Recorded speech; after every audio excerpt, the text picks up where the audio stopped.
Bismillahirrahmanirrahim. Assalamualaikum warahmatullahi wabarakatuh. Alhamdulillahilladzi adallana bi syahrin azimin mubarak, syahri Ramadan. Lahul hamdu kama yanbaghi li jalali wajhil karim wa azimi sultanih. Allahumma fassalli wa sallim wa barik ala nabiyyina Muhammadin wa ala alihi wa ashabihi wa atbahi ajmain. Wa ba'du.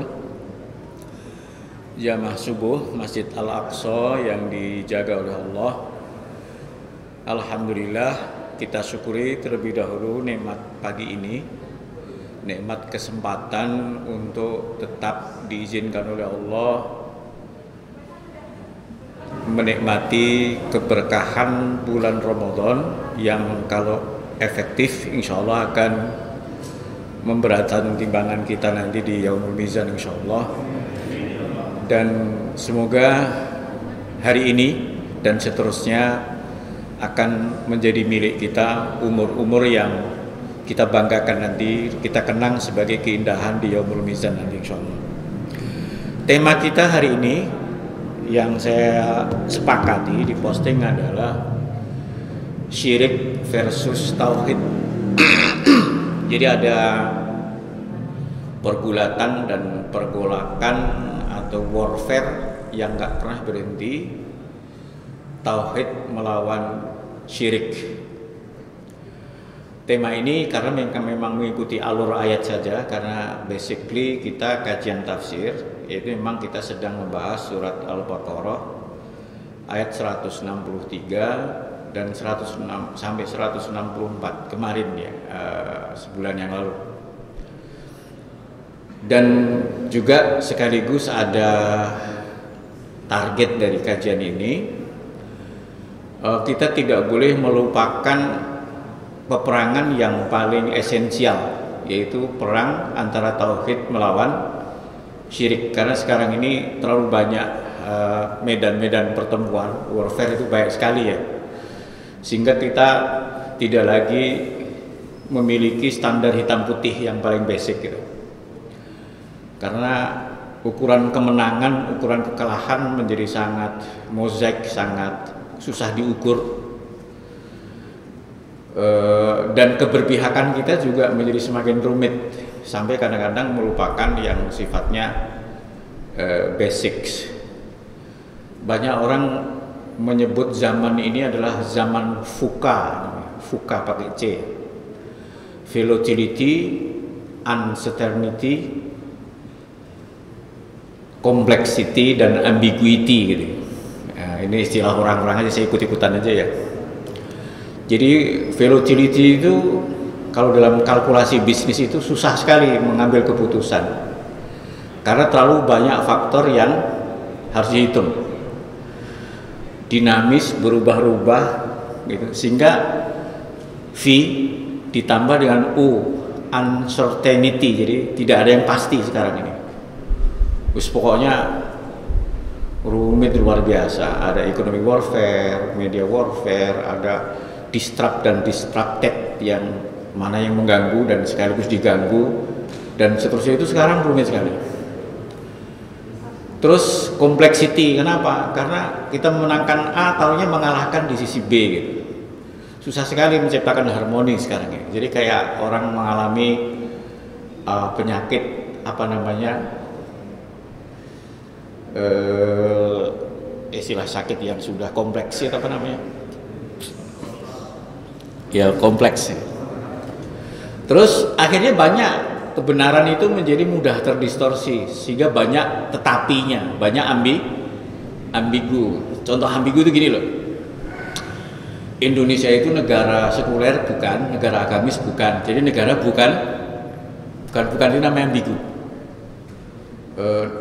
Parlementer bukan, presidensial juga bukan. Memang negara bukan gitu. Itu namanya ambigu ya. Jadi nggak memiliki keteguhan prinsip, banyak ngomong tapi kalau gitu gimana gitu, itu ambigu. Itu ikut-ikutan aja saya ya. Jadi ada zaman VUCA, apa tadi, volatility, uncertainty, complexity, sama ambiguity. Nah sekarang kita basickan kembali ke hal yang paling mendasar dalam kehidupan, latar belakang kehidupan hadirnya manusia sebagai khalifah di muka bumi ini. Jadi kegagalan kita menjadi khalifah tentunya yang paling mendasar, yang paling berisiko dan paling berbahaya adalah kalau kita berada di wilayah kemusyrikan. Jamaah sekalian, sebelum hari ini kita bahas tentang fenomena syirik sebagai sebagai rival atau sebagai versi lainnya itu, tauhid itu sebetulnya adalah sesuatu yang dominan di kehidupan ini. Didukung ya kan iman kepada Allah, wujudullah dan keesaan Allah itu kan iman kepada hal yang gaib. Modal kita untuk sampai ke sana hanya pakai ayat. Ayat yang sifatnya wahyu, qauliyah, Al-Qur'an, ya itu mudah sekali. Karena memang Allah mengatakan yang di ayat 163 wa ilahukum ilahu wahid la ilaha illa huwar rahmanur rahim. Dan Tuhanmu adalah Tuhan yang esa. Tidak ada Tuhan selain Dia, dan Allah itu, Tuhanmu itu adalah Maha Rahman dan Rahim. Ya, mubalaghah fir rahmah dan daimur rahmah, itu tafsirnya ya. Kasih sayang tak terbatas dan mendalam. Untuk yang tak terbatas semua makhluk dapat, yang mendalam hanya untuk orang-orang yang diridhoi oleh Allah. Ada dua sisi, kasih sayang yang abadi dan kasih sayang yang sifatnya sementara. Jamaah sekalian, sebetulnya itu cukup menjelaskan bahwa Allah itu ada dan Maha Esa dengan segala sifatnya. Sudah cukup. Hanya kalau ada orang berdebat, emang betul ini wahyu? Ya betul, karena yang menyampaikan Rasul dengan sifat-sifat standar. Ya, kejujurannya mutlak, kecerdasannya mutlak, komitmennya mutlak, konsistensinya juga mutlak, gitu loh. Jadi sebelum selesai sudah dengan wahyu turun cukup. Tetapi kadang-kadang perlu mukjizat. Ini namanya di ayat yang kedua, ayat ijaziyah.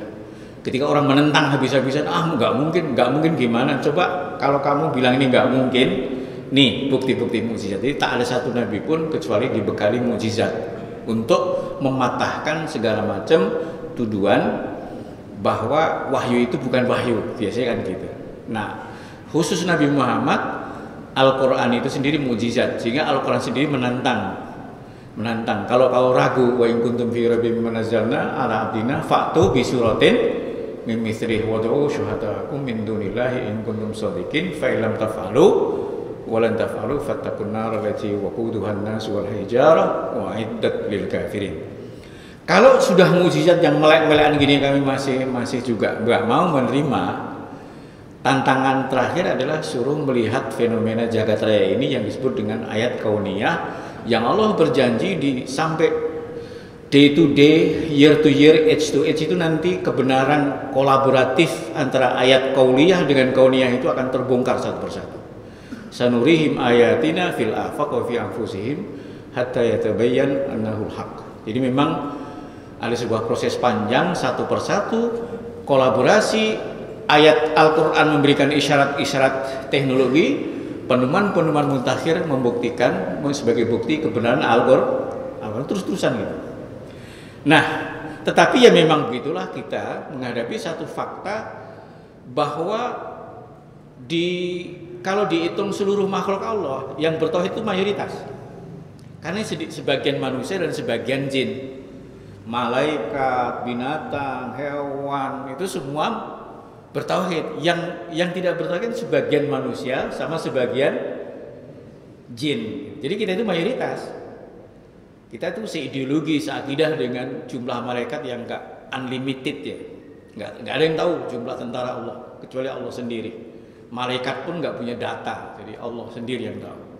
Kita mayoritas, kita satu akidah dengan Jibril, udah cukup keren lagi. Tetapi memang fakta dalam kehidupan jin dan manusia ini banyak setan, syayatinal insi wal jinni, sehingga memang selalu saja dari dekade ke dekade, dari zaman ke zaman ada orang yang mati-matian ingin melawan Tuhan, membuat front melawan Tuhan, tandingan Tuhan Allah Subhanahu wa taala dan dari zaman ke zaman tuh pergolakan nggak pernah berhenti. Sehingga Allah mengatakan di sini wa minan nasi mayyattakhidhu min dunillahi andadan yuhibbunahum kahubbillah walladzina amanu asyaddu hubban lillah. Itu sampai di sini dulu kita. Dan di antara manusia, ya ini karena ayat turun untuk manusia, mukhatabnya adalah kita diajak bicara dengan objek manusia. Mayyattakhidhu yang menjadikan atau mengangkat min dunillah selain Allah andadan dari zaman dari nidun. Nidun itu tandingan. Yuhibbunahum kahubbillah dan mereka mencintai tandingan-tandingan Allah itu yang mereka create, yang mereka ada-adain. Ya, kahubbillah seperti mencintai Allah. Jadi sini ada terminologi, ada istilah andad atau nidun, tandingan. Jadi memang tandingan itu bisa eksplisit, bisa implisit, bisa betul-betul dideklar, ada yang diam-diam. Tetapi banyak tandingan-tandingan itu. Ada yang betul-betul sampai disebut sebagai Tuhan. Mereka lakukan ritual, mereka bikin keyakinan, mereka bikin tradisi-tradisi ibadah, sembahan, itu sampai ada di situ. Tapi ada yang juga terselubung hanya dalam konteks ini. Makanya Tuhan-Tuhan itu selalu hadir dalam bentuk yang dinamis, kreatif, inovatif. Tuhan-Tuhan inovasi itu banyak banget. Jadi mereka juga membuat inovasi Tuhan-Tuhan sesuai dengan kosmos zamannya gitu. Jadi setan itu juga memiliki target, strategi, inovasi kayak gitu punya juga. Enggak sekedar imajinasi aja ya. Imajinasi saya belum tentu imajinasi jamaah di sini. Dulu tempat kampung saya itu banyak tempat angker. Banyak banget. Waktu saya kecil itu hampir semua sudut kota, sudut kampung itu tempat angker. Karena orang kesurupan lah, penampakan lah, macam-macam. Sekarang nggak ada itu semuanya. Itu bukan berarti setan itu pada pensiun, tapi setan sekarang sudah melakukan restorasi kemusyrikan. Jadi ada restorasi. Tuhan-Tuhan hasil restorasi. Jadi di restore. Ya, mungkin setan sudah sibuk sekali ngurusin orang-orang Senayan gitu. Ya, supaya Indonesia berantakan gitu. Karena daripada nyurupin satu orang jadi gendeng, mendingan nyurupin satu orang jadi koruptor. Kalau koruptornya itu lembaga konstitusi kan akhirnya yang rusak konstitusi, itu lebih efektif menyesatkan manusia ketimbang ada orang kesurupan satu orang. Dan pertarungan ini, jadi Tuhan itu mungkin kalau Tuhan yang paling kuno, paling primitif, paling klasik itu berhala. Itu tandingan Allah paling primitif, paling klasik, logika sederhana, kecerdasan paling minimum akan mentertawakannya.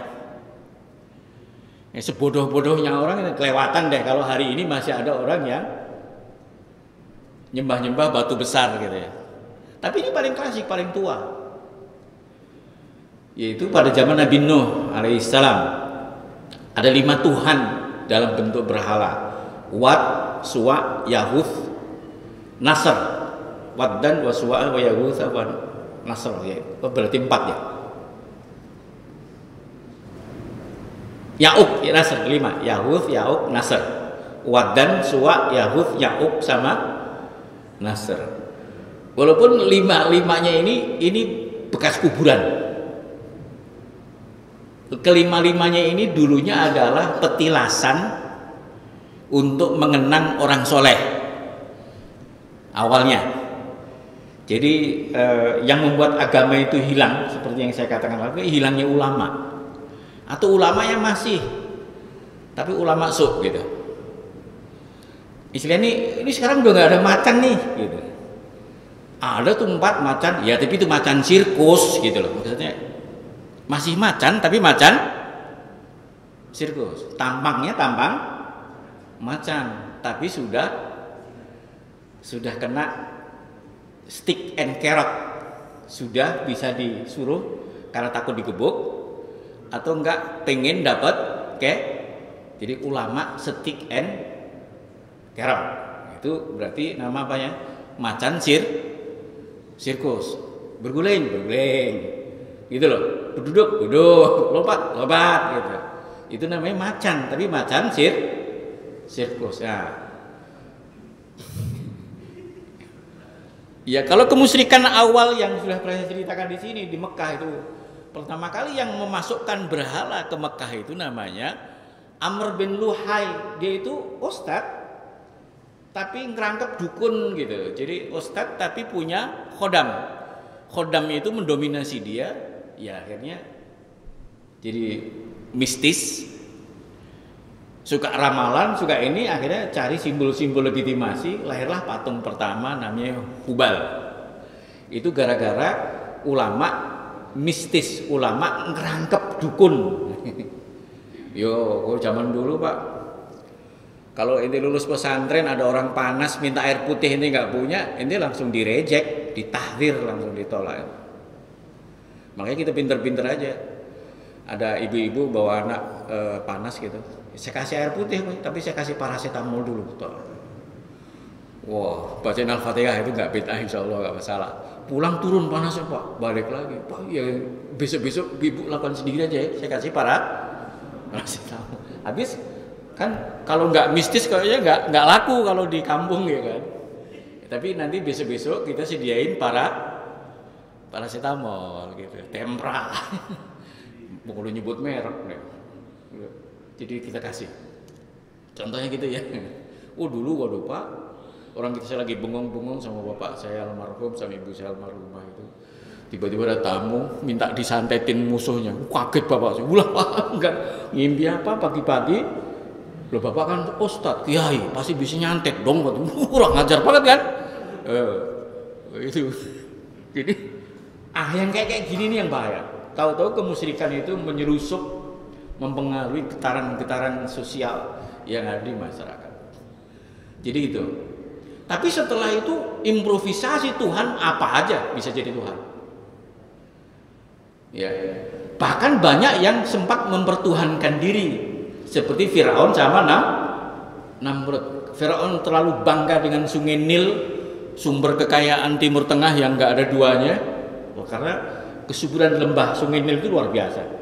Sehingga eksportir jagung, gandum, pisang itu buah-buahan itu rata-rata dari lembah sungai Nil, kelewat bangga. Kalau Namrud itu kelewat jenis Nimrod ya, atau Namrud yang the Great Hunter itu kelewat jenis, teknologinya luar biasa. Nggak kebayang bahwa dulu pernah ada teknologi sedahsyat zamannya Mesopotamia purba, sampai dia mempertuhankan diri. Ada yang nabi-nabi kebablasan, diangkat terlalu tinggi jadi Tuhan, dipertuhankan gitu. Nabi Isa, Nabi Uzair dan seterusnya. Atau tokoh reformis ajaran agama yang ada di Zoroaster di kawasan timur jadi Buddha. Sebenarnya dia seorang reformis ajaran, bisa kita telisik ajarannya sebetulnya. Tapi kemudian ya kuburan wali-wali yang keramat di Indonesia juga diperlakukan, kuburannya juga sudah melampaui batas kemakhlukannya, sudah masuk ke wilayah-wilayah itu. Nah itu tandingan kan. Tapi yang paling ekstrim itu tandingan dalam bentuk hawa nafsu. Itu yang paling nggak mudah terdeteksi. Wa minan nasi afara'aita man ittakhadha ilahahu hawahu. Tidakkah kau lihat ya orang-orang yang telah menjadikan hawa nafsunya sebagai Tuhan? Itu sampai 2 kali di surat Al-Jathiyah sama di surat Al-Furqan, diulang 2 kali. Berarti memang hawa nafsu, tapi bukan hawa nafsu physically disembah secara ritual, tetapi hawa nafsu dikemas menjadi ideologi, dikemas menjadi jargon, dikemas menjadi literatur, dikemas menjadi konstitusi, dikemas menjadi apapun yang ujung-ujungnya adalah menggeser bahkan membullying agama.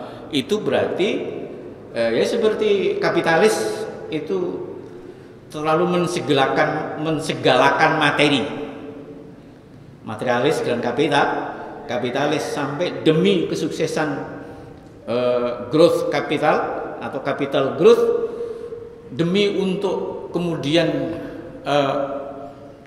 menjadikan materi sebagai sesuatu poros kehidupan sampai agama dianggap sebagai musuh yang menghambat. Itu sering terjadi di mana-mana. Jadi kemas, ada literatur. Jadi penyembahan hawa nafsu itu sering melahirkan kemusyrikan yang ilmiah, kesesatan ilmiah, yang oleh Allah disebut wa adallahullahu ala ilmin. Allah sesatkan orang di atas ilmu. Jadi terjemahan gampangnya adalah kesesatan ilmiah. Kesesatan yang dipola oleh profesor-profesor yang bikin kurikulum, menyusun argumen, membangun logika untuk menolak kebenaran agama. Itu makanya Allah mengatakan afara'aita man ittakhadha ilahahu hawahu wa adallahu Allahu ala ilmin. Jadi dikemas. Wah, itu mah banyak banget, bisa apa saja.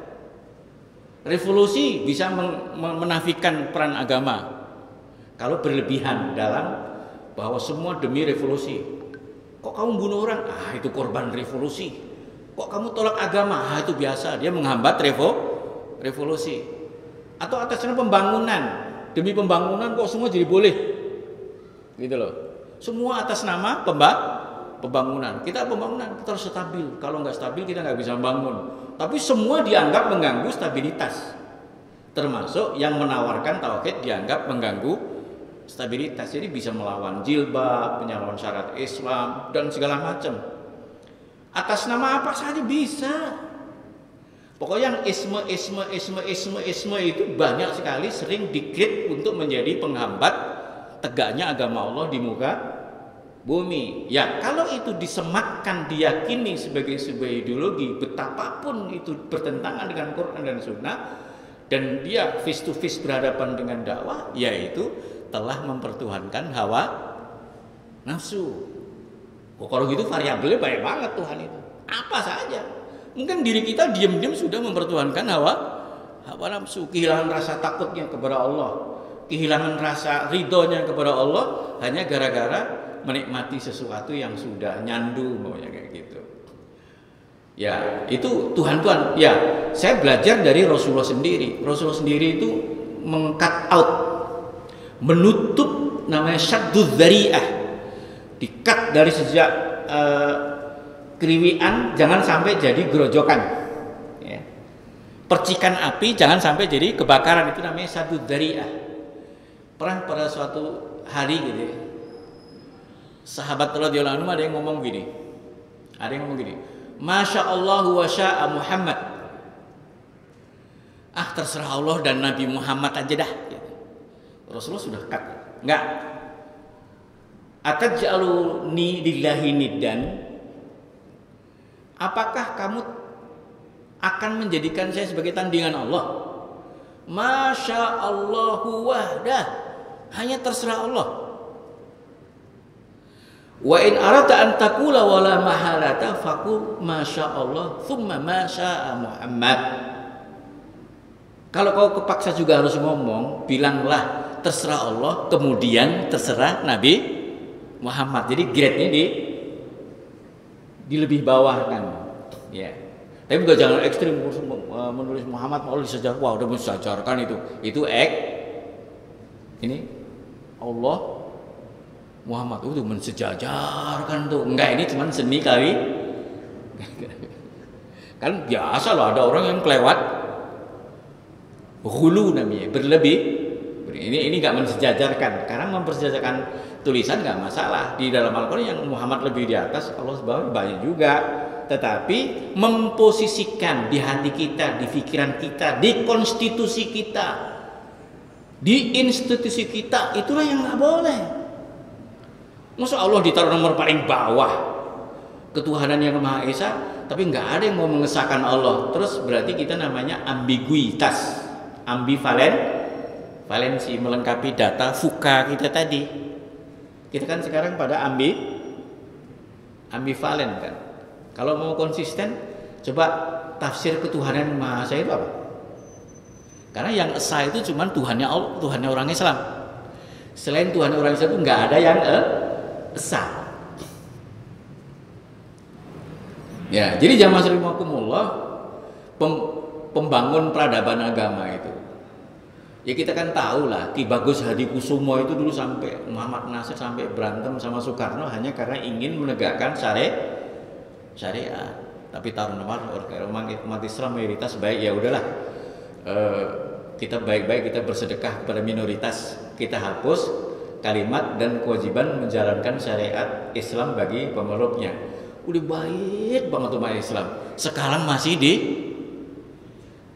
didolimi terus-terusan. Ini memang fuka, zaman fuka karena memang keputusan satu RT hari ini itu sangat dipengaruhi oleh yang terjadi di PBB, yang terjadi di IMF, yang terjadi di World Bank. Memang sejak awal abad 20 sampai hari ini memang tidak ada satu sistem pemerintahan yang independen. Selalu diinfiltrasi, dipenetrasi, diintimidasi gitu.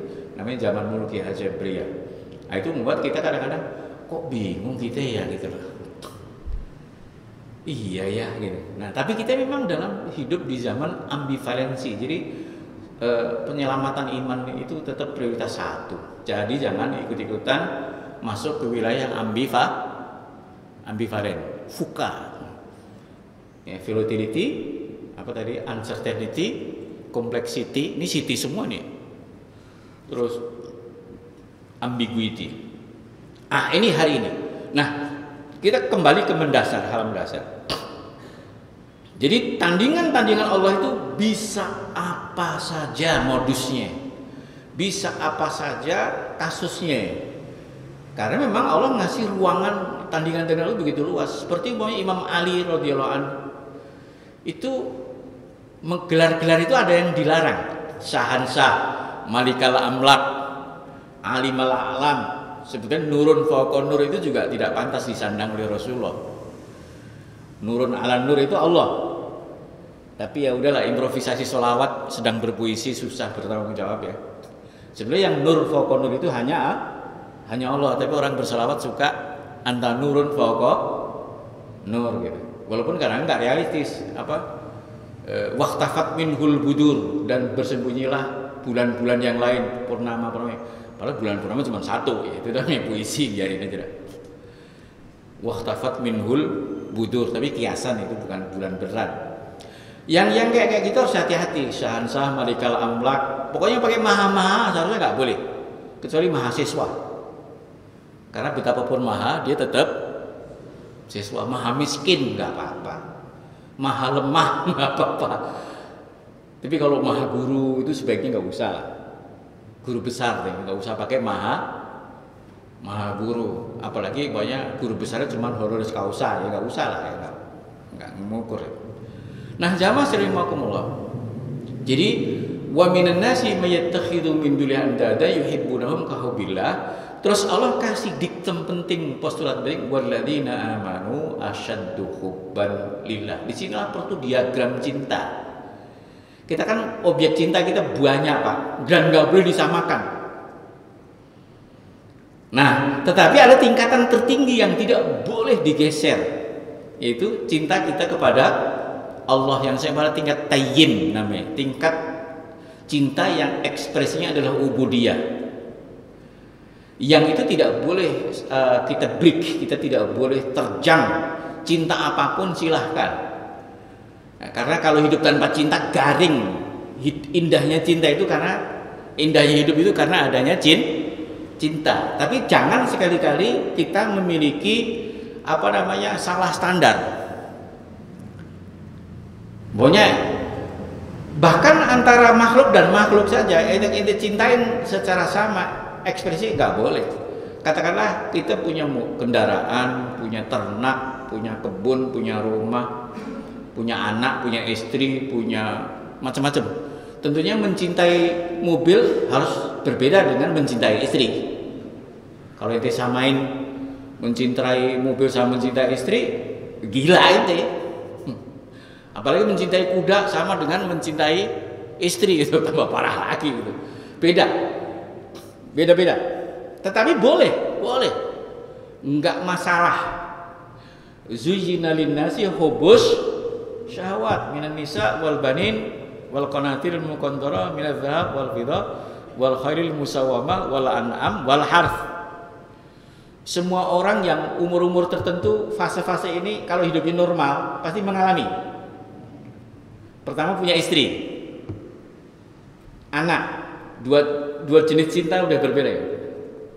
Wal banin, terus lama-lama punya aset tabungan. Qanatiril muqantara, rekening, emas, kayak gitu. Pasti senang. Terus punya kendaraan, wal khailil musawwamah. Punya kendaraan musawwamah lagi, kendaraan yang bermerek. Bukan kendaraan asal kendaraan. Aku punya kendaraan opo, kluthuk, ya enggak mungkin lah. Tapi wah nih saya punya nih, tidak apa. Semua orang. Kebahagiaan itu ada di situ, walaupun kebahagiaan dunia itu semu. Ya, punya istri pertama kali ya bahagia banget, tapi itu pendek. Naik kebahagiaan, tapi langsung flat lagi. Setahun udah penasaran sama yang lain lagi. Kira-kira gitulah. Terus kehilangan, jeger gitu, jatuh juga, tapi nanti flat lagi. Hidup memang begitu. Punya anak, wah seneng. Sampai umur 10 tahun kurota ayun, tapi 15 tahun udah kurotal kodam, bawaannya pengen nendang aja. Jadi sebelumnya kayak kurota ayun, bawaannya kita peluk, kita cium gitu. Itu 15 tahun bawaannya pengen menjadi kurota ayun, jadi kurotal kodam. Biasalah hidup kayak gitu. Punya mobil merek A, pengen lebih tinggi, biasa itu. Wala anan. Terus biasanya pengen punya al-harth, punya aset dalam bentuk kebun. Ya, saya sendiri merasakan punya kebun itu indah Pak, tapi ya itu cuma berapa tahun aja. Saya punya ternak kambing, punya ternak bebek, senang awal-awal, tapi lama-lama capek juga. Punya ikan, terus punya ikan koi banyak, blowernya setrum pada mati terkapar sedih, tapi lupa juga. Yang kayak gitu hidup itu. Tapi proses sama. Al-an'am harf, punya aset kebun, punya aset. Tapi dzalika mata'ul hayatid dunya wallahu indahu. Jangan sekali-kali cinta kita kepada dunia dijadikan dilema dengan cinta kita kepada Allah Subhanahu wa ta'ala. Dan kalau bertabrakan kita harus tahu mana yang kita korbankan. Yang kita korbankan adalah cinta yang syahwat dunia. Dunyawi walladzina amanu asyaddu hubban lillah. Jadi kalau orang musyrik itu sebetulnya apa sih? Orang musyrik itu menghinakan diri yang sehina-hinanya. Sampai digambarkan di surat apa itu? Al-Hajj ya. Wa may yusyrik billah faka'annama kharra minas sama'. Orang yang mempersekutukan Allah itu seperti orang tersungkur. Kharra itu jatuh yang jidatnya duluan. Minas sama, dari langit. Itu coba ini deh, tersungkur dari meja aja. Kira-kira gimana rasanya? Jatuh jidatnya duluan dari meja. Kira-kira gimana? Ada yang mau coba? Nah ini dari langit. Faka'annama kharra minas sama. Karena tadinya menyembah Allah yang maha tinggi, menyembah makhluk yang maha rendah, yang maha suci, yang maha kotor gitu. Karena selain Allah itu makhluk, dan makhluk itu ya penuh dengan masalah, penuh dengan kekurangan. Karena selain Allah makhluk, mempersekutukan dengan apa? Maka faka'annama kharra minas sama. Udah kelar belum? Fatahtafhu tayr. Setelah meluncur dari langit masih dicabik-cabik oleh burung, jadi rebutan di angkasa. Artinya manusia itu akan mengalami ketercabikan peradaban, ketercabikan kepribadian, split ya. Polarisasi, fragmentasi, itu semua karena berhenti bertauhid. Orang mulai menomorduakan Allah karena faktor lain, tercabik-cabik peradaban. Au tahwi bihi rihu fi makanin sahih, dan setelah itu masih dihempaskan oleh angin ke tempat yang jauh, dalam, jauh. Sahih itu adalah ba'idun na'amiyah. Jadi dari langit ke sumur, itu pun sumur minyak, dalam banget. Kira-kira begitu. Maka kemusyrikan itu tidak ada yang lebih dahsyat, lebih menakutkan ketimbang keterpurukan peradaban manusia, kebodohan. Mau yang dituhankan itu politisi kek, yang dimutrakkan itu ekonom kek, tetap saja itu pasti akan menjadi sebab runtuhnya kualitas ketercapaian kualitas peradaban. Runtuh, tercabik-cabik, terbuang, terlantar, terdampar, habis hanya gara-gara kemusyrikan. Belum lagi di akhirat. Walau yaral ladzina zalamu idz yarawna al-'adzaba annal quwwata lillahi jami'a wa annallaha syadidul 'adzab. Belum lagi kalau sudah pada mati, dan mati itu pasti, dan ketika semua bertanggungjawabkan, dia ketemu bahwa Tuhan yang diabaikan dulu, Tuhan yang dicampakkan dulu di Tuhan-Tuhan palsu itu ternyata sangat perkasa, sangat menakutkan, azabnya sangat mengerikan. Nah, disitulah drama-drama akhir itu serem sekali. Yang paling dramatis itu agama Kristen, Pak. Ini mohon maaf, agama Kristen itu di dunia udah kena azab, di akhirat kena azab. Sebelum mati rata-rata orang Kristen sadar agamanya salah. Semua itu sudah janji Allah. Di akhirat sempat merasa agama mayoritas, ternyata enggak. Kan Kristen kan mayoritas, Pak. Sampai sekarang sekitar 2,5 miliar ya. Sepertiga penduduk bumi itu Kristen. Tapi ternyata ketika di akhirat justru itu beban buat Nabi Isa. Nabi Isa dipanggil, anta qulta linnasi ittakhiduni wa umya ilahaini min dunillah. Hei Isa, ini gamparangan kayak gitu. Nabi Isa kasihan banget, Pak. Ditanya sama Allah, kamu dulu yang nyuruh orang untuk nyembah kamu dan ibu? Enggak ya Allah, kamu kalau aku bilang kan kamu udah tahu gini. Jadi umat Nabi Muhammad yang sangkain lebih sedikit ternyata lebih karena sebandel-bandelnya umat Islam, Pak, tauhidnya gak batal, Pak. Ini pemabuk, Pak, lindurnya masih tauhid. Saya punya kenalan ya waktu masih kuliah, nggak tahu kenapa terpengaruh terus mabuk, Pak. Astagfirullahaladzim, mabuknya sifat macam. Jadi sebahlul-bahlulnya orang Islam itu susah batal tauhid itu. Orang Jawa itu, Pak, kalau pindah ke Kristen itu rata-rata karena faktor perut. Kalau otak itu nggak bisa terima, Pak. Logika orang Jawa, Pak, ada Pak Kiai punya anak 5, 1 masuk Kristen aja buat dia udah aib. Masya Allah punya anak satu-satunya malah masuk Kristen, berubah nama dari Isa menjadi Yesus. Buat orang Jawa tuh nggak masuk akal. Ini guyon, Pak, serius banget. Kata dia, Pak Kiai punya anak 5, 1 jadi Kristen aja nggak bisa diterima. Masuk satu-satunya anak Tuhan malah masuk Kristen jadi Yesus. Wah, nggak bisa ini. Antum serius banget, padahal saya bercanda. Artinya gitu. Jadi logika tauhid itu logika anomali pokoknya. Sebetulnya logika syirik itu anomali. Tetapi ya gitulah manusia. Maka kita harus memiliki diagram cinta. Cinta kepada benda tidak boleh mengalahkan cinta kepada manusia. Cinta kepada manusia pada umumnya tidak boleh mengalahkan cintanya kepada orang-orang yang satu iman dengan kita. Cinta yang kita oleh seiman tidak boleh mengalahkan cinta kita kepada Rasulullah. Sekuat-kuat apapun cinta kita kepada Rasulullah tidak boleh melampaui cinta kita kepada Allah. Itu diagram cintanya kayak gitu. Asyaddu hubbalillah di sini tentunya kita tetap manusia. Karena saya pernah ketemu orang-orang yang lebay. Lebay itu guru ya. Orang baca Quran dengar azan nggak segera sholat. Wah, kamu musyrik, mempersekutukan Allah dengan Quran. Enggak. Paling banter dosa itu fasik, menunda sholat gara-gara keasikan baca Quran karena tidak mempertuhankan. Kalaupun syirik itu syirik kecil itu umpamanya riya, itu syirik kecil ya. Sumpah dengan nama Allah selain pakai jimat itu syirik kecil. Bersumpah dengan menyebut nama selain Allah syirik kecil, kayak gitu lah. Jadi daftar syirik kecil itu ada. Syirik kecil, tapi si kecil-kecilnya tetap syirik, tetap berbahaya. Kata Abdullah bin Mas'ud radhiyallahu anhu, seorang sahabat ya, li an ahlifa billahi li an ahlifa bi ghairillahi shadiqan habbu ilayya min an ahlifa billahi kadziban. Atau sebaliknya, li an ahlifa billahi kadzib. Jadi gini terjemahannya aja. Kalau saya suruh milih bersumpah dengan menyebut nama Allah dengan sumpah bohong, tetap lebih aku pilih itu kalau terpaksa daripada bersumpah dengan selain nama Allah. Artinya bersumpah palsu kan dosa besar, tetap lebih besar, lebih kecil dibanding dosa syirik kecil. Jadi kita harus tetap menghindari. Kita tidak boleh mencederai iman kita kepada rububiyah Allah, keesaan Allah Subhanahu wa taala dalam banyak hal. Nah, inilah gambarannya ya.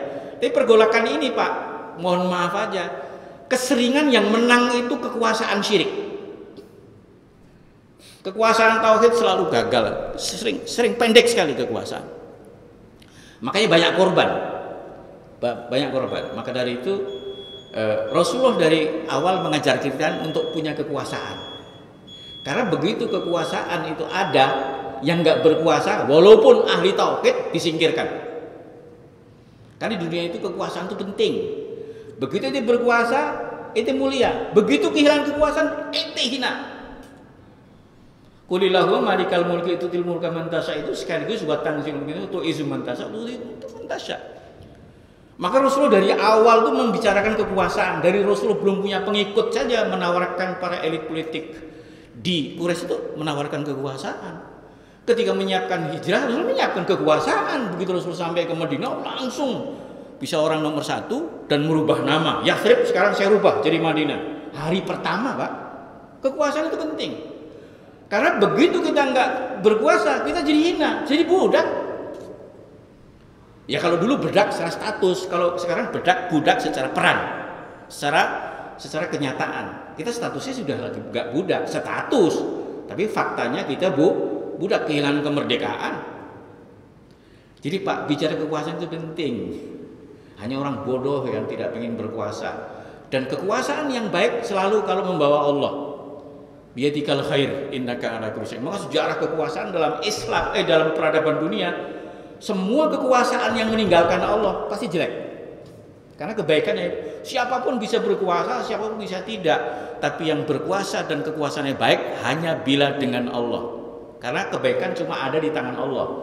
Tesisnya banyak. Lain kali bulan depan kita kasih berapa tesis ya, bagaimana terkonfirmasi dalam sejarah panjang peradaban, belum pernah ada peradaban yang betul-betul baik kecuali kekuasaan itu di tangan orang-orang yang bertauhid.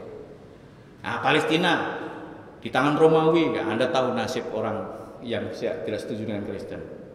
Begitu rebut Umar, Yahudi sini lagi balik dikasih ibadah lagi. Direbut lagi sama zaman Baghdad sama perang Salib, pemantian, mutilasi, perkosaan berpekan-pekan. Umat Islam dipaksa untuk masuk Kristen, kalau enggak Sika gitu kan. Begitu direbut lagi Salahuddin, silahkan gitu. Andalus juga gitu. Wallahu a'lam bishawab.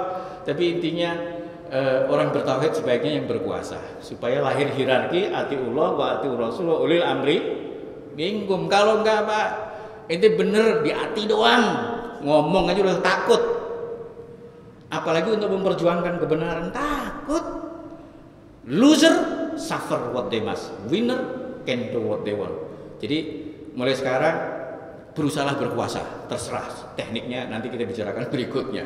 Yang pasti Filipina dulu muslim 100%. Gara-gara gandrung dengan tasawuf ulamanya Eskafian lari, sekarang Islam tinggal 5%. Singapura dulu Islam 95%, sekarang 15%. Andalus dulu muslim mayoritas, melindungi Yahudi Nasrani, tapi sempat 0% muslim di sana.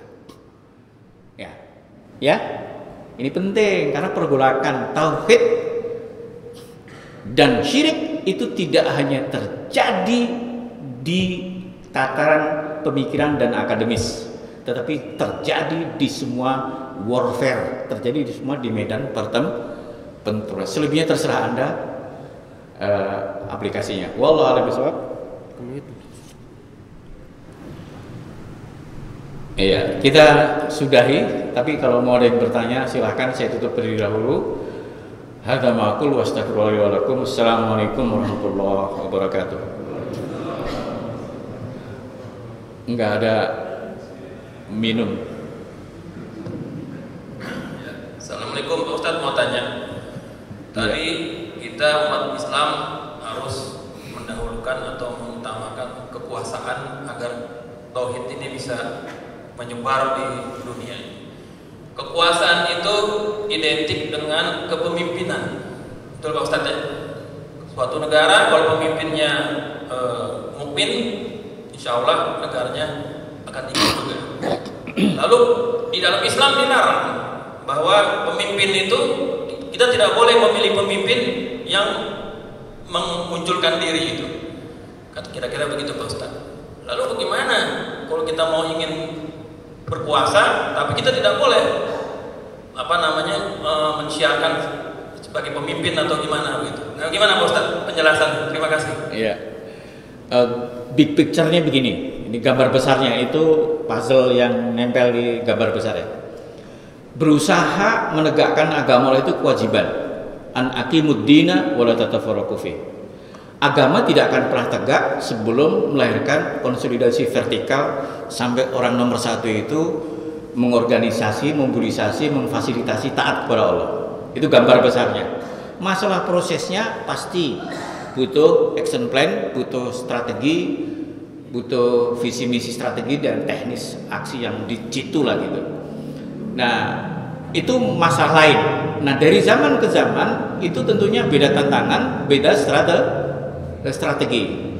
Kalau kemudian menawarkan diri itu dilarang untuk menjadi pemimpin, itu etika internal umat Islam. Etika internal umat Islam. Jadi inna la nu'til imarata man sa'alaha wa harisu 'alaiha, kata Rasulullah. Saya tidak akan serahkan kepemimpinan ini kepada orang yang memintanya dan berambisi. Tapi ini masuk ke wilayah hadis etika. Tapi kalau untuk proses untuk memperoleh pemimpin, ada jalan-jalan yang tak terhindarkan. Artinya etika aja. Etika itu amalan hati. Buktinya apa? Buktinya Rasulullah menawarkan diri jadi orang nomor satu. Dalam bayat kontrak politik, dalam mendapatkan mandat dari Ansor, Rasulullah terbuka mengatakan, saya minta kalian 5 hal, taat pada saya secara mutlak, gini gitu loh. Abu Bakar Siddiq itu Pak, jadi khalifah pengganti Rasulullah, kuburan Rasulullah belum di Pulasara, belum diapa-apain. Kenapa? Ya karena politik itu penting. Kalau sistem kepemimpinan jeda penundaan sehari 2 hari akan repot. Lewat apa? Debat publik di Sakifah Bani Sa'idah. Walaupun debatnya tidak seperti debat zaman sekarang. Kalau debat sekarang kan jor-joran janji, visi, misi, strategi gitu ya. Kalau dulu track record, bukti. Dulu pilih Pak ini nih buktinya ini, pilih saya bukti saya ini gitu. Jadi bukan nanti saya akan, itu masih siap dibohongin aja. Tapi kalau debat publik itu sebaiknya track record, jejak. Karena siratul mar'i tumbi'u an sarirati. Orang itu bisa ditebak siapa dia dari jejak-jejaknya gitu, Pak. Jadi kalau sekarang alam demokrasi kayak begini, hadis tadi benar untuk internal umat Islam. Karena umat Islam dalam masalah serius karena justru rebutan kepemimpinan di antara umat Islam sendiri. Saya ingat sebelum reformasi ada rapat serius di rumah Pak Hartono Marjono. Semua tokoh nasional muslim semua hadir waktu itu. Sepakat bikin satu partai, satu leadership. Tapi pekan berikutnya begitu mau struktur langsung berantem. Nah, hadis itu tidak boleh. Ya, hadis itu melarang rivalitas internal umat Islam. Seharusnya umat Islam saling dorong dari belakang. Kalau dorong dari depan nggak boleh. Jadi sebetulnya itu. NU sama Muhammadiyah seharusnya monggo gitu ya. Jangan malah. Nah, kalau NU Muhammadiyah itu dengerin hadis itu, umat Islam bersatu atas nama NU, kolaborasi dengan Muhammadiyah bikin satu partai, pasti 50% persatu didapat di Indonesia. Jadi hadis itu jangan dipakai dengan salah tempat. Tetapi begitu kita khawatir kalau dia mimpin akan berbahaya, sikat, gak masalah gitu.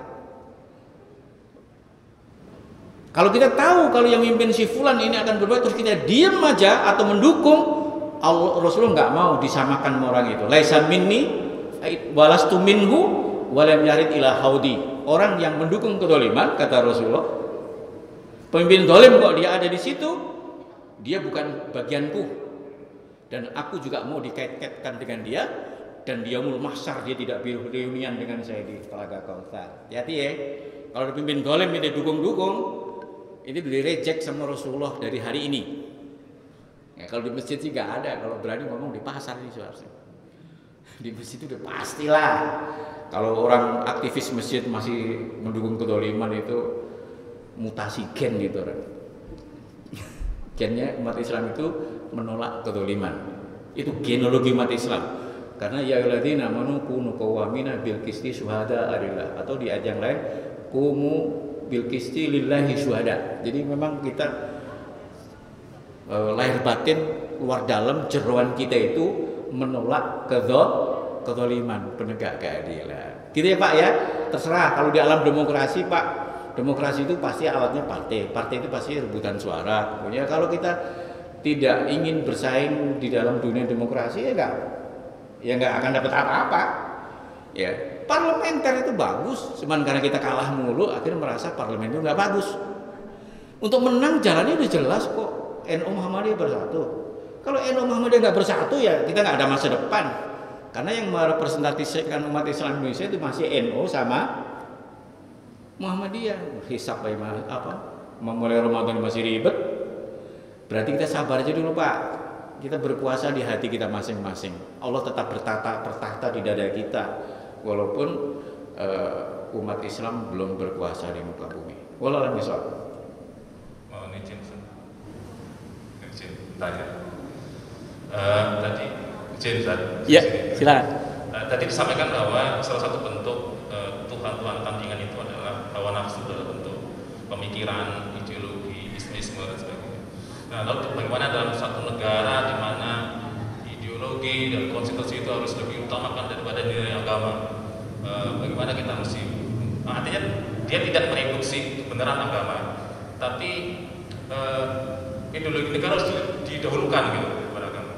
Atau bagaimana sih formula yang bagus, yang tepat agar ideologi dan konstitusi ini tidak menjadi tuan-tuan baru.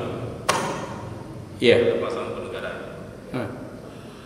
Sebetulnya itu lebih kepada teori berpikir dan kajian akademis ya. Tapi kalau fakta sebetulnya memang bisa dibicarakan lah. Bahwa kebetulan dan Allah atur alhamdulillah untuk bertauhid itu teladan kita Nabi Ibrahim. Untuk bertauhid. Nabi Ibrahim itu bukan pemimpin apalagi raja, wali kota aja enggak ya. Dia orang biasa. Dia hidup di tengah peradaban yang musyrik dan sampai zaman cucunya aja nggak bisa nikah dengan penduduk setempat. Artinya apa? Apa yang jadi kewenangan dan tanggung jawab kita sesuai dengan kapasitas kita. Itu satu. Nah, perjuangan kayak gitu tentunya tidak mudah sekali dihitam putihkan. Karena ideologi itu ada yang sesuatu yang selaras dengan Islam, ada yang tidak selaras, mismatching, bergeser dikit, ada yang dulu face to face. Kalau geseran-geseran kecil karena suatu keadaan kita belum bisa menyempurnakan keadaan, ya bermain cantik di situ. Tapi kalau udah face to face, kalau Islam sama komunis, ideologi Islam dengan komunis itu jelas face to face. Tapi dengan materialis dalam konteks tertentu kita masih oposisi parsial, ya kan? Tapi kalau dengan komunis memang sudah face to face. Kalau ente pengen mengaduk agama dengan komunis, nasional agama dan komunis, nasakom, itu kata para aktivis Masumi dulu Pak Adabi Darban bahasanya. Kalau Soekarno kan menyebut nasakom itu kayak sambal terasi gitu ya. Ini cabenya, ini garamnya, ini terasi. Tapi kata Pak Adabi, enggak Pak, itu yang satu cabe, satu garam, satu telek lencong gitu. Itu mau bikin sambal terasi atau sambal telek lencong gitu. Jadi debatnya di situ.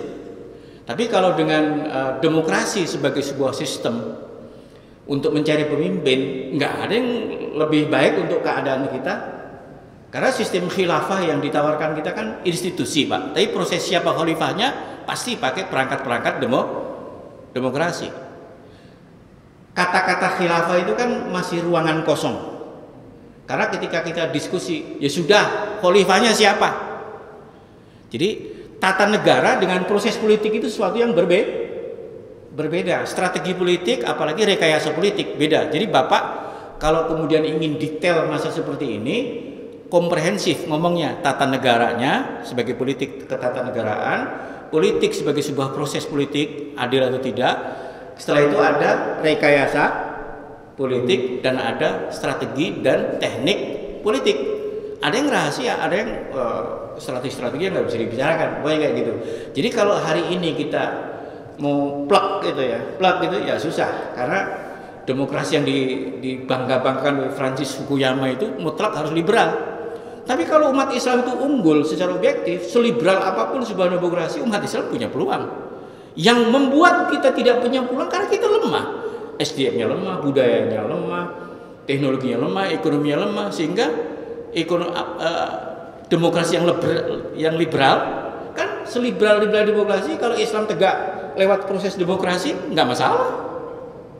Tiba-tiba partai Islam menang nggak masalah, terus bisa merekayasa konstitusi yang matching dengan Islam. Tapi keadaan ini memang tidak mudah karena keputusan politik di suatu negara sangat diatur oleh apa yang sedang didrive oleh kekuatan global. Ya sekarang tren kenapa Islamofobia itu menjadi melawan konstitusi di PBB, ya karena memang agenda-agenda Amerika lagi matching dengan yang kayak gini. Banyak aset-aset ekonomi Amerika banyak diambil Cina, ya otomatis dia akan ngerecokin juga kekuasaan yang dekat dengan Cina. Jadi alhamdulillah, tapi ya umat Islam tetap saja, baik buruknya umat Islam kita sendiri, di luar itu ya faktor lain. Kalau faktor kita sendiri memang lemah, peluang sebesar apapun kita nggak bisa ngapa-ngapain. Sebetulnya kesempatan Ferrari pada oya-oyaan tabrakan, kita odong-odong lewat, seharusnya bisa lewat. Tapi odong-odongnya kelewat odong-odong. Ya, pokoknya sekarang ini fuka. Kembali ke zaman fuka. Ini susah sekali karena terlalu banyak variabel, ketidakpastian, ambigu, ya, dan seterusnya. Gitu ya Mas ya. Jadi sabar aja dulu, nunggu saya jadi apa ya, gak tahu. Assalamualaikum warahmatullahi wabarakatuh. Waalaikumsalam. Tapi lama-lama haus saya ini.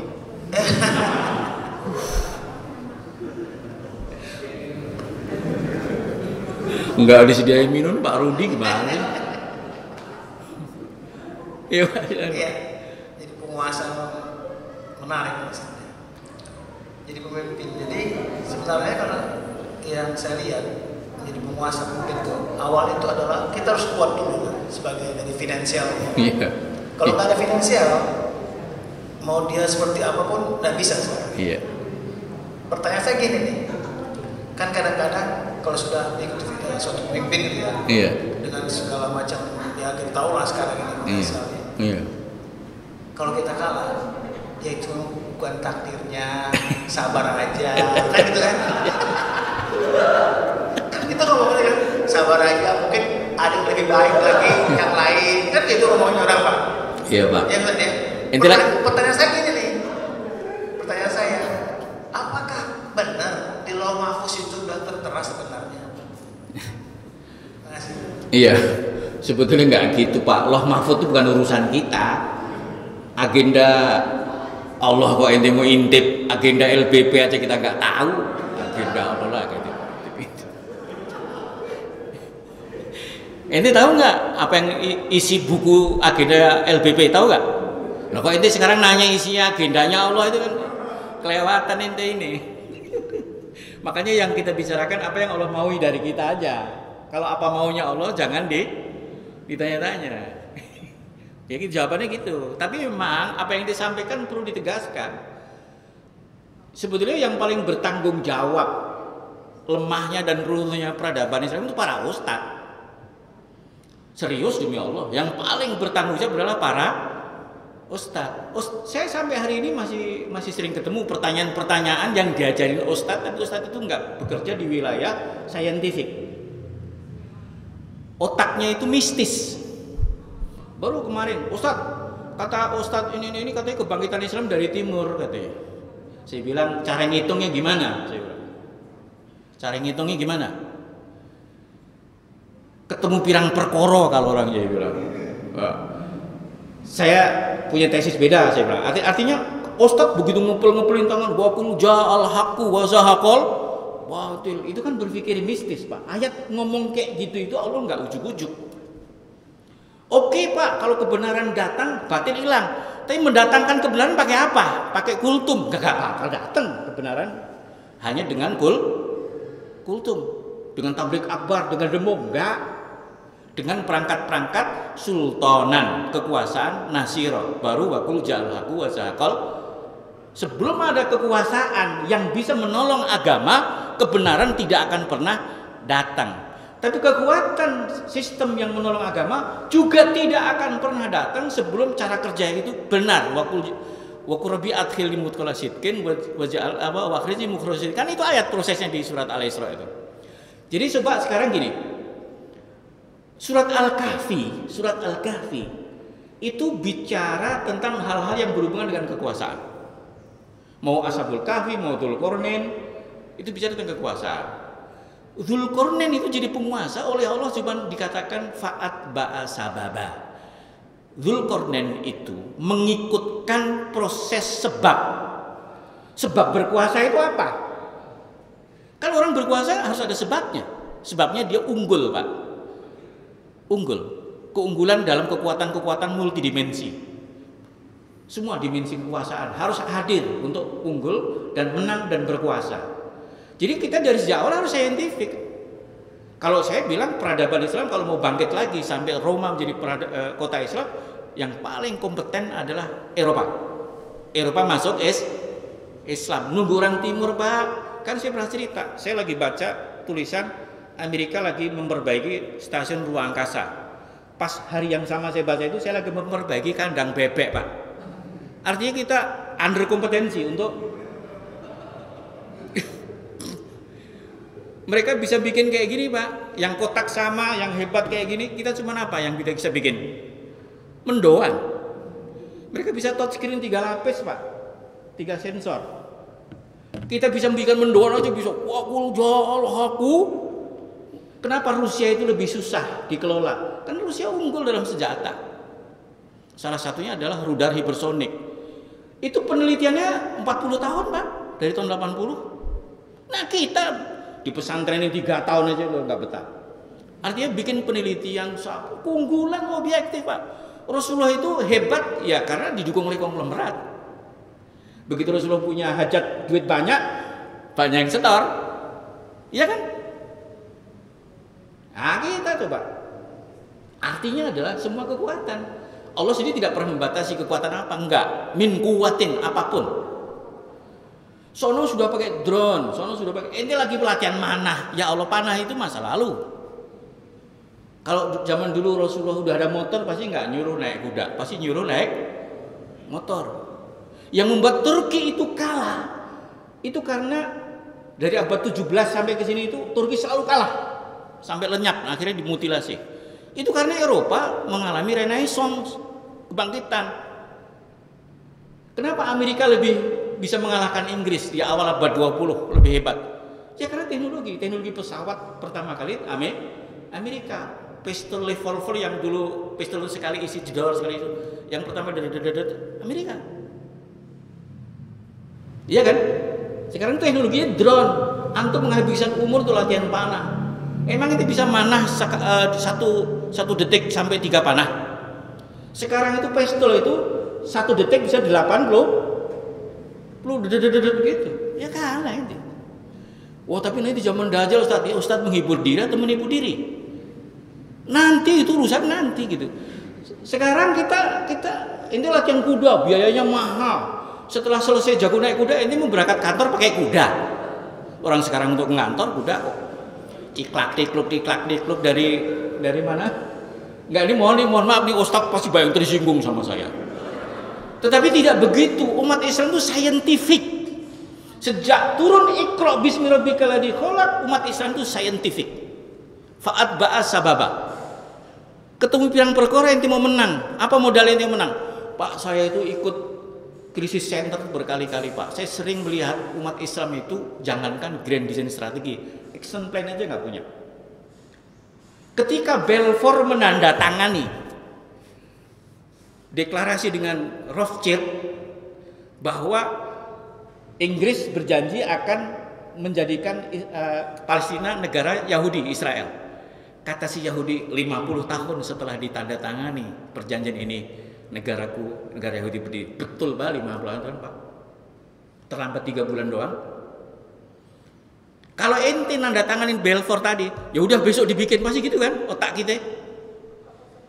Padahal kenapa Allah bikin Ashabul Kahfi tidur 309 tahun?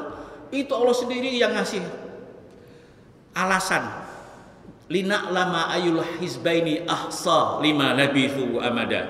Untuk agar aku tahu dari dua kelompok mana yang pintar menghitung waktu ke depan. Jadi kalkulasi Pak. Ente sekarang pengen menang, tapi ente milih pemimpin, ya nggak pernah menang. Kalau mau menang tuh siapkan pemimpin. Rasulullah jadi kepala negara di Yathrib dan jadi Madinah itu persiapannya 1 abad lebih Pak. Dari sejak Hashim menikah dengan seseorang di Madinah namanya Salma, lahir seorang anak namanya Abdul Muthalib, terus dikirim ke Mekah dari bocah.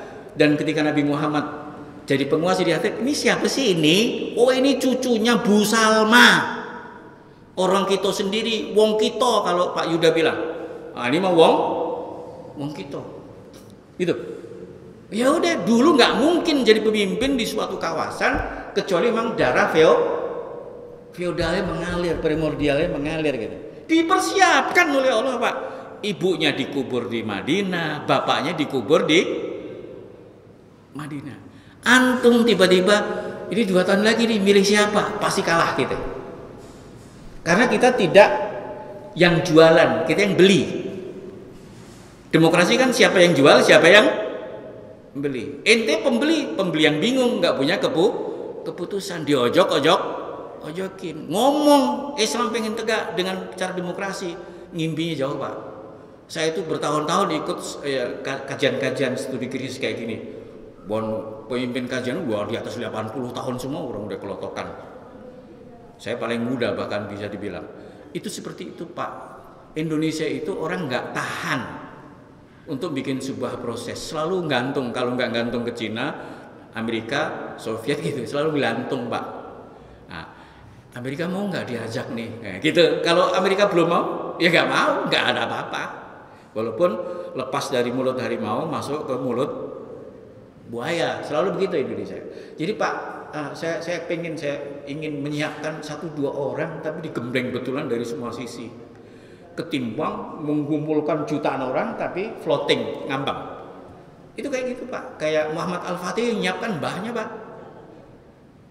Muhammad Al-Fatih yang manusia paling unggul, yang pernah disebut Nabi sampai seluruh sahabat tabiin, tapi itu penasaran siapa yang menaklukkan Bizantium nanti ya.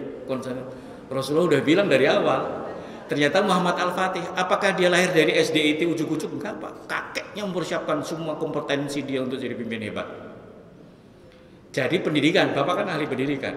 Pendidikan yang informalnya Pak, kalau formal Pak, ente ngandelin formal itu, sekolah formal itu kan sekolah boarding school. Ya kan berangkat dipaksa dioprak-oprak orang tuanya, sambil di sekolah juga kebelet nunggu bel pulang kan. Itu namanya Islamic boarding school. Itu susah, harus informal Pak. Makanya sering ada darah yang dipersiapkan. Saya kira sudah ya, karena makin lama makin haus, buka masih lama dan belum boleh berbuka puasa, ya udah kita cukupi dengan mohon maaf kalau ada hal yang tidak sempurna. Itu identik dengan manusia. Ya gitulah alasan Ustadz mah gampang. Wallahu a'lam. Wah, itu Ustadz kan. Oh, semua ada hikmahnya. Bikin planning Pak Kiai, enggak usah pelonang planning, bismillah tawakal Allah. Semua ada hikmahnya pasti. Alah Pak Kiai dari dulu kok begitu gitu. Evaluasi Pak, udah ambil hikmahnya aja. Ini saya sendiri begitu. Jadi emang enggak maju-maju. Sedikit sekali ustadz yang berpikir manajerial gitu ya, yang terstruktur, terukur, sedikit sekali. Sangat sedikit. Sangat sedikit. Yang paling banyak membuat orang marah. Itu pun marah yang tidak termanage. Marah yang tidak terukur, marah yang tidak teratur, apalagi marah yang terstruktur. Enggak, lomba pidato yang ada Pak. Ustadz ngumpul banyak, paling giliran gua nih gitu. Pidato gantian marah-marah. Ya nggak kelar-kelar hidup kalau begitu. Yang kita lawan Yahudi yang punya planning strategi sampai 2 abad bisa, Pak. Kita bikin planning strategi sepekan aja berantakan. Ya kan? Balfour itu pas betul, terlambat 3 bulan doang. Ya, kebaikan itu ada di mana-mana. Kita tutup dengan doa kifaratul majlis. Subhanakallah wa bihamdika asyhadu an la ilaha illa anta astaghfiruka wa atubu ilaik. Assalamualaikum warahmatullahi wabarakatuh.